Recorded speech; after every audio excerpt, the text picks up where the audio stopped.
Yo everybody, so some of you guys may have seen in my last video that I had a pretty unhappy 636. God damn it! Why is it doing that? Well, those issues were due to a dirty fuel pump. What can cause a dirty fuel pump? A number of things actually. Number one, sometimes you can just get dirty fuel straight out of the gas pumps.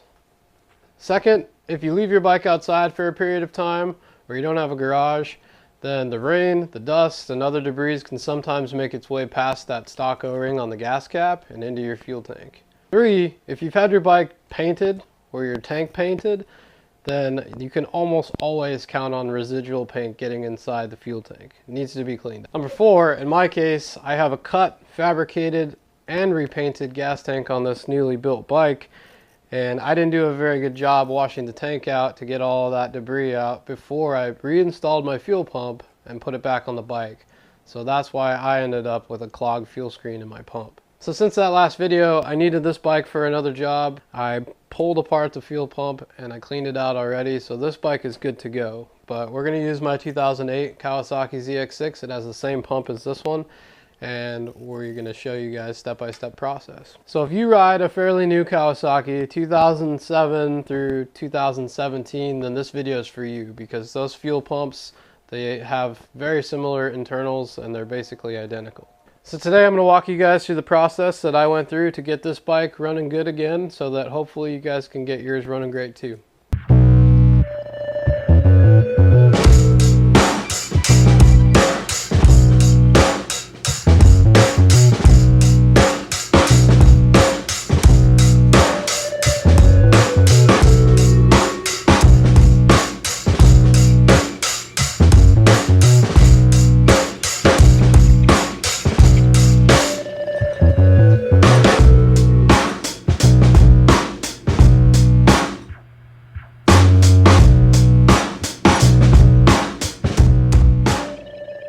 Alright, now that our tank is air drying and our pump is out, we have a clean surface to work with.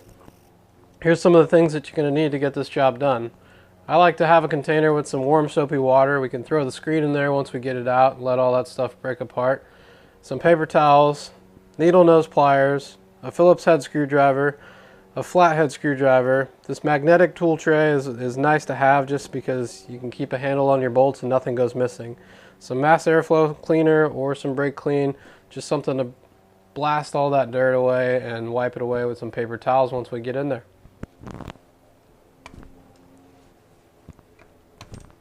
So next we're going to take these screws out of the rails on each side. Put them in your handy little tray so you don't lose them. Those two screws hold on this back piece, and this rail that's right here in the back should slide right up. So we're going to have to separate the top housing from the bottom housing, and most of the pressure that's holding this together is an O-ring that's right here. So if you can reach your screwdriver in, try not to break anything, to a safe spot, go in about halfway, you should just be able to pry that thing up.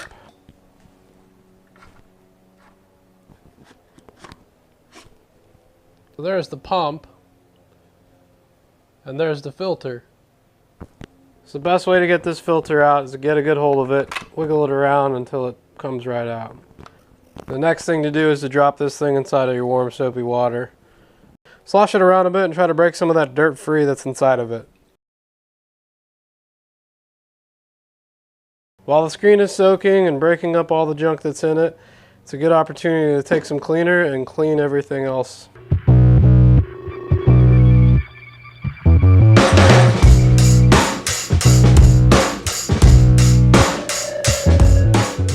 Alright, so as you guys can see, the water that the filter is soaking in is pretty damn dirty. There's a little bit of stuff floating in it, but it wasn't terrible.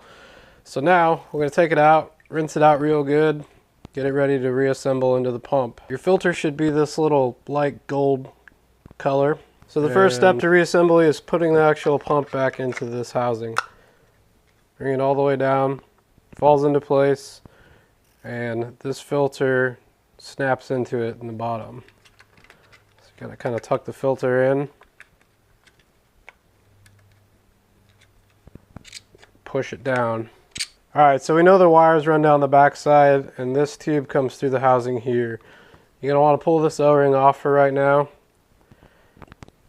And these rails here, they line up into these grooves. So you line these up on both sides and the housing should slide right down into place.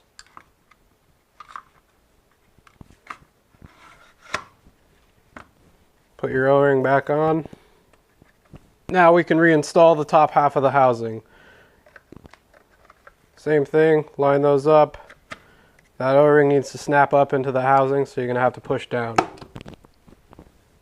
The wire with the white housing on the right side, like before. The second rail lines up with the groove in the back, and these two threaded ends slide inside of the side rails.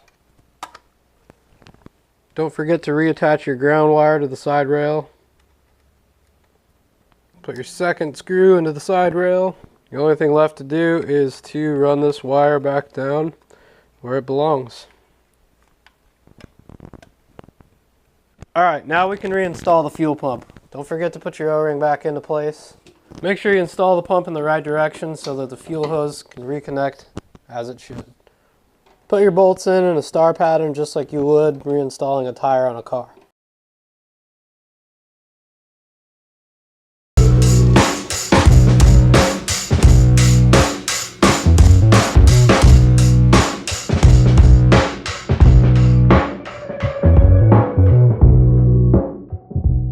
So now that the tank's back on the bike and you got fuel in it, what you're going to want to do a couple times before you fire it up is turn on the key and hit the run switch. You're going to let the fuel pump prime. So do that maybe 2 or 3 times. And then it should fire right up. Alright, so now that our bikes are good, healthy, running strong again, we can get back out and ride. I hope this video helped you guys out. If you learned something today, do me a favor and give it a thumbs up. Subscribe to the channel if you want to see more videos like this to come. And if you want to support the channel, I'll put some links in the description. You guys can pick up some t-shirts and hats and that kind of good stuff. So, thanks for stopping by. See you guys in the next one.